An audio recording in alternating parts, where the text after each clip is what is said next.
Parents taking a stand against what they say are impending cuts to special education classes at the Peel District School Board, calling for an immediate reversal and support for students desperately in need. It makes me angry because the classrooms already, with the special needs children who are already in mainstream classrooms, they already don't have enough support as it is. Katie Daw organized Saturday's rally in Mississauga outside the office of PC MPP Rudy Cozetto.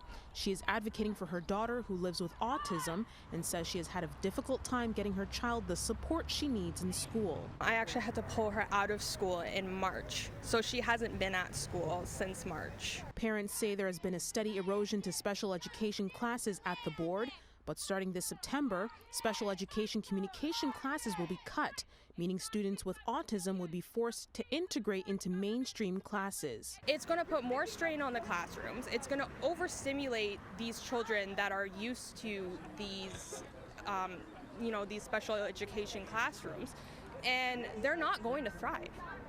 Because inclusion without proper supports and resources is actually exclusion.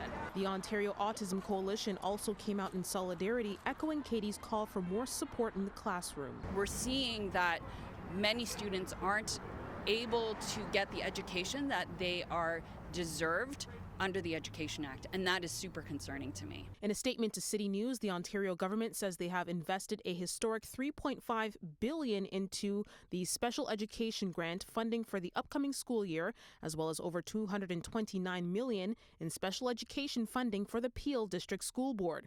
The ministry expects school boards to determine the best staffing arrangements to support learning in classrooms. Inclusionary classrooms are great in theory, but in practice, if you don't provide those supports within the inclusionary classroom for the students that need them, it is a nightmare for everyone. Advocates also rallied in honor of 16-year-old Landon, an Ontario teen with special needs who was found unresponsive and alone at his school 2 weeks ago and later died. This is where we're at. We're at a point where kids are dying in schools. That child had a future. For parents who came out to the rally, including Katie, they want less talk and more action. We can't paint every single kid with the same brush.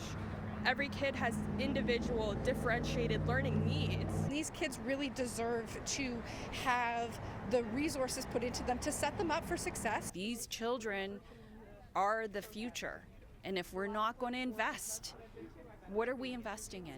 We have also reached out to the Peel District School Board for a response, but did not hear back in time for broadcast. In Mississauga, Afua Baah, City News.